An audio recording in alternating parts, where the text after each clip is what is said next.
Assalamualaikum warahmatullahi wabarakatuh. Waalaikumsalam warahmatullahi wabarakatuh. Sobat kreatif, kita berjumpa lagi bersama saya Imam Nawawi sebagai moderator di diskusi rutin kita. Mohon maaf sebelumnya kami sudah lama tidak menyapa teman-teman online ya.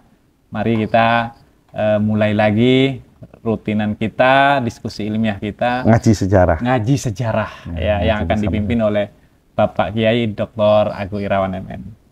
Bukan dipimpin, ya kita ngaji bersama-sama. Oh iya, ngaji bersama-sama. Baik. Kok gampang pimpinan-pimpinan.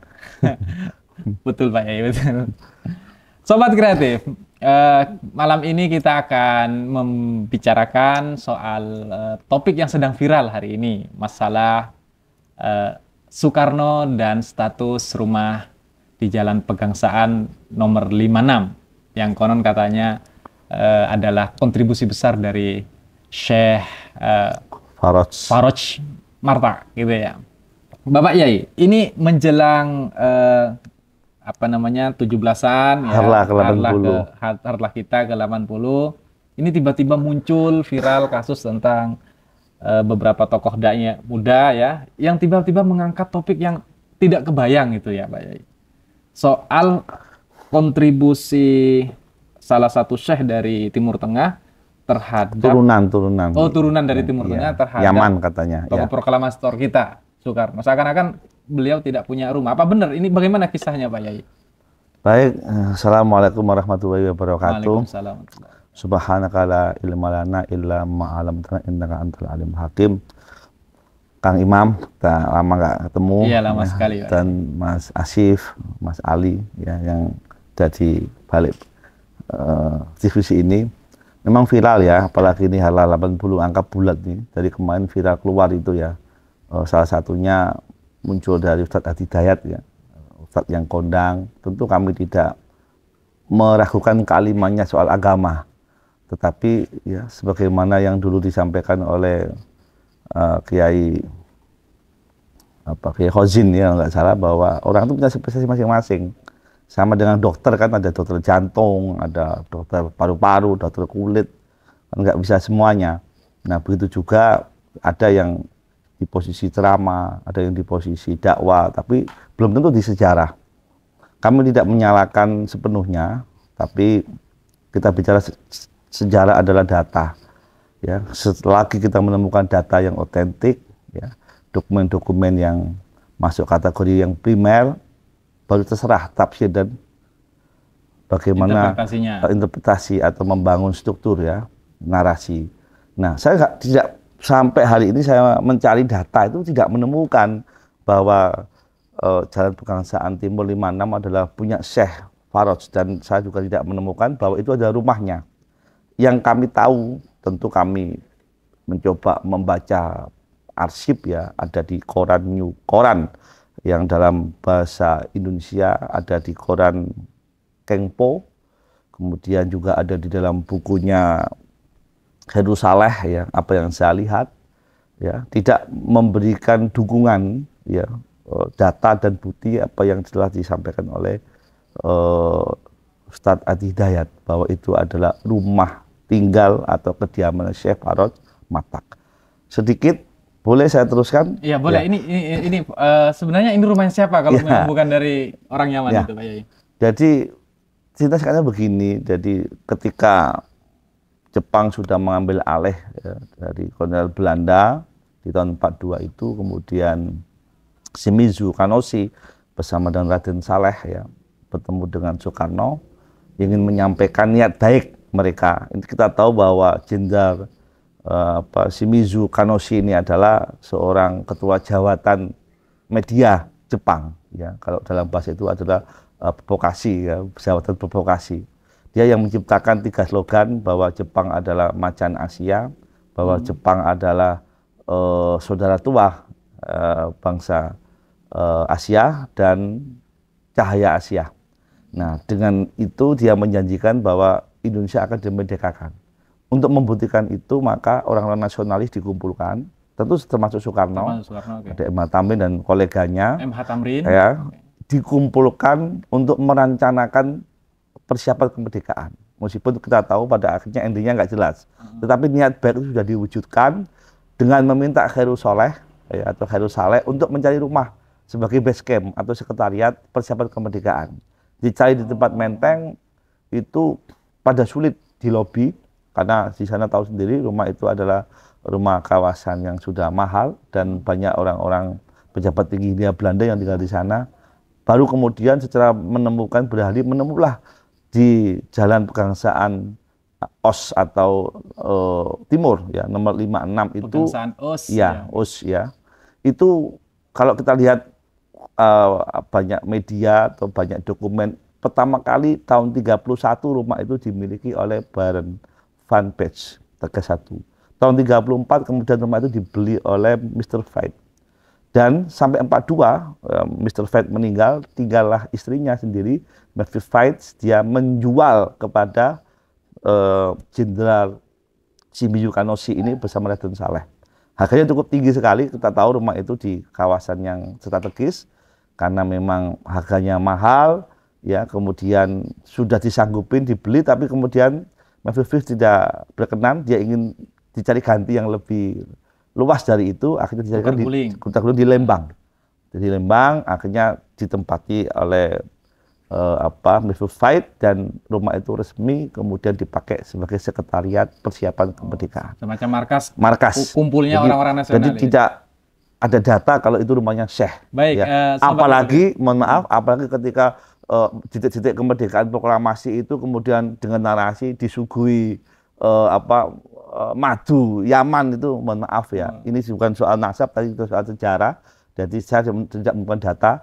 Soekarno diberi madu itu tahun 53 ya, jauh setelah merdeka. Jadi bukan titik-titik proklamasi. Dan fotonya masih ada, bagaimana situasi proklamasi saat itu. Tidak ada kelihatan pemilik rumahnya yang kelihatan wajah, mohon maaf ya, Raja Arab, itu tidak kita temukan. Oke, baik-baik. Saya rangkum sebentar untuk Sobat Kreatif. Berarti rumah di Pegangsaan nomor 556 ini bukan dibeli oleh Syekh Martak ya, tetapi dibeli oleh Jepang, diberikan kepada Soekarno dan kelompok nasionalis sebagai bentuk kerjasama gitu. Mewujudkan janji, memerdekakan, lobby ya, bagian dari lobby, dibeli dari orang-orang Belanda. Orang Belanda. Gitu tadi ya, yang tersebutkan tadi. Oke, berarti ini Mevrouw Veit tadi, nyonya. Mr. Veit ya, Mr. Veit. Oke. Rumah ini adalah namanya tanda cindramata Jepang kepada kaum nasionalis. Tidak hanya itu, dikasih juga mobil limosin. Wow. Iya. Oh, gitu Pak. Iya, dan itu mobil pertama kali yang dipakai kenegaraan oleh Soekarno. Itu juga pembelian dari Jenderal Shimizu Kanoshi itu. Itu walaupun Indonesia belum merdeka. Belum merdeka. Jadi dikasih Soekarno rumah, bukan hanya rumah, bukan hanya dikasih rumah, tapi dikasih mobil limosin pada waktu itu ya. Oke.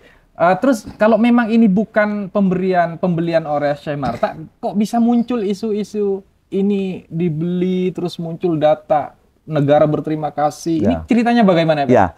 Nah, ini ada sambungannya. Mungkin orang-orang tadi itu seperti yang saya hormati tadi, Ustadz Adi Dayat, memotong sejarah ini cuma diambil terima kasihnya. Jadi belum selesai cerita ini. Kemudian ketika Indonesia benar-benar merdeka dan tidak lama di situ. 1745. Hanya sampai 4 Januari 1946. 46 berarti 4 bulan merdeka itu gitu ya. Itu rombongan kapal Nica datang ya, mendarat di Tanjung Priok. Batavia. Batavia, kemudian kembali menguasai bangsa Indonesia dan ibu kota Jakarta. Karena kita masih lemah, belum ada tentara militer militer, belum ada akhirnya kita realistis, kemudian Soekarno dan Hatta pindah ke ibu kota Jakarta. Pindah ke Jakarta. Ya, kan itu adalah dianggap aset punya Belanda, apalagi sebelumnya punya Mevrouw Veit ya, seorang Mevrouw Veit itu adalah dulunya suaminya adalah ketua pengadilan tinggi di Belanda. Ketua pengadilan tinggi. Maka dianggap itu masih punyanya Belanda, akhirnya diambil oleh Belanda oleh Belanda kembali. Dan kemudian Soekarno pindah dan teman-teman ke Yogyakarta. Kita tahu itu adalah awal dari persiapan agresi militer kedua. Oke, berarti ini rumah ini diambil lagi oleh Belanda ceritanya. Betul. Oke. Nah, terus Soekarno ke Jogja. Terus bagaimana masuknya Syekh Martak ini kok? Ini kan ada di tangan Belanda lagi nih. Karena memang kita tahu bahwa tidak mudah mengambil Indonesia kembali meskipun susunan agresi militer sedemikian direncanakan. Singkat cerita, kemudian rumah ini oleh Belanda mungkin juga untuk mengaburkan sejarah ya, itu dijual, dilelang dengan harga yang sangat mahal. Dilelang lagi pada dilelang Juli 1948. Berarti 2 tahun kemudian. 2 tahun kemudian. 2 tahun kemudian ya, dilelang lagi. Dilelang, ya nggak tahu karena apa, mungkin ingin mengaburkan, dan Soekarno mungkin kita tahu bahwa Soekarno adalah jas merah ya, jangan sekali melakukan sejarah kan. Akhirnya rumah itu adalah ingatan bersama proklamasi, dia ngejar ingin diambil. Harganya cukup mahal, 250.000 dan kondisi negara kita 50.000 golden. Ya, itu tidak uang sedikit karena itu punya ingatan bersama proklamasi. Akhirnya Soekarno berniat membeli kembali dan mencari relasi atau perusahaan-perusahaan yang bisa menalangi dulu. Nah, Soekarno cari talangan untuk membeli dari lelang Belanda tadi. Betul. 250.000 golden, ini ada arsipnya nanti ya di dalam koran Kengpo atau New Koran ya, itu ada arsipnya. Nah, karena ini besar, yang datang adalah sahabatnya M.H. Tamrin. Ya, itu dia sebagai direktur. Di sana ada Enver Marbah, ya kalau nggak salah ya. Enver Marbah, iya, itu Marbah atau Marbah. Disitulah Enver Marbah itulah yang membelinya, dan tidak hanya membeli satu, tapi juga membeli yang lain juga berupa properti. Dan Soekarno sudah berjanji kalau sudah kondisi stabil akan mengembalikan bahkan lebih. Uang pinjaman talangan tadi. Karena memang ini Faros Mata adalah sahabat dekatnya M.H. Tamrin.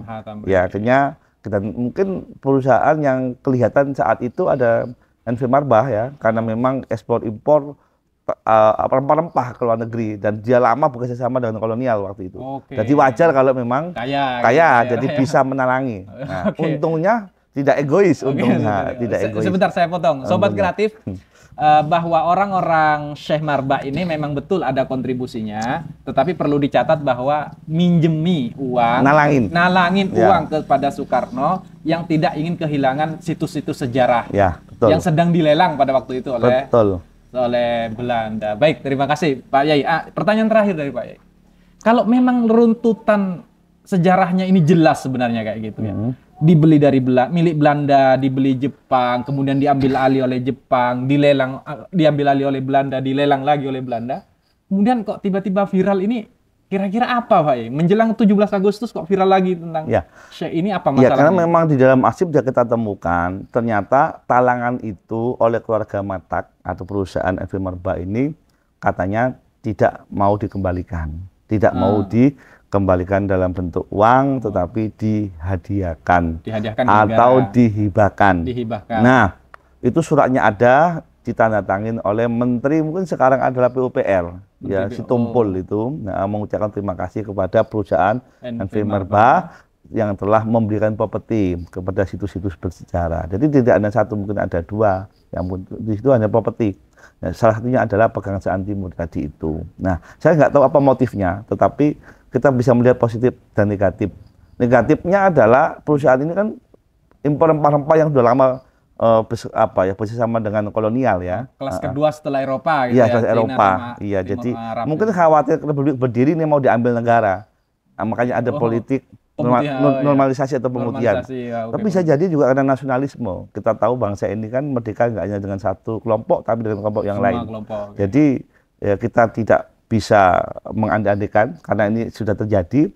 Kita bisa mencerna rekonstruksi motifnya. Tetapi bahwa statement rumah itu punya syekh kediamannya dan tinggal di sana saat proklamasi itu tidak ada datanya, atau belum saya temukan datanya. Baik, terima kasih Pak Yai. Terima kasih penjelasan yang sangat luar biasa ini, menghadirkan data-datanya. Sobat Kreatif, saya simpulkan sejenak saja bahwa rumah ini berpindah tangan dari kolonial Belanda ke kolonial Jepang, dari Jepang ke Indonesia, Soekarno dan kaum nasionalis, lalu ke Belanda lagi, dan pada akhirnya dibeli, itu secara hukum ekonomi baik jual beli sudah sah. Sah. Gitu ya.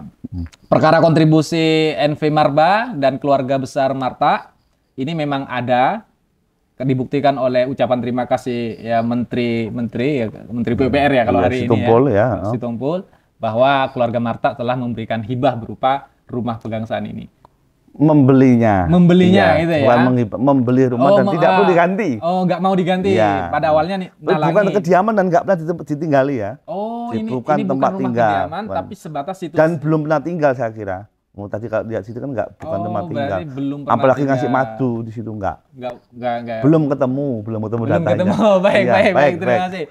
Terima kasih Sobat Kreatif, kita akan ketemu pada minggu berikutnya, minggu depan dengan topik yang lebih menarik tentunya. Pesan saya jangan lupa untuk like, subscribe, dan share ke teman-teman agar kita lebih semangat lagi ya untuk memberikan pencerahan-pencerahan di tengah kekacauan informasi kayak gini.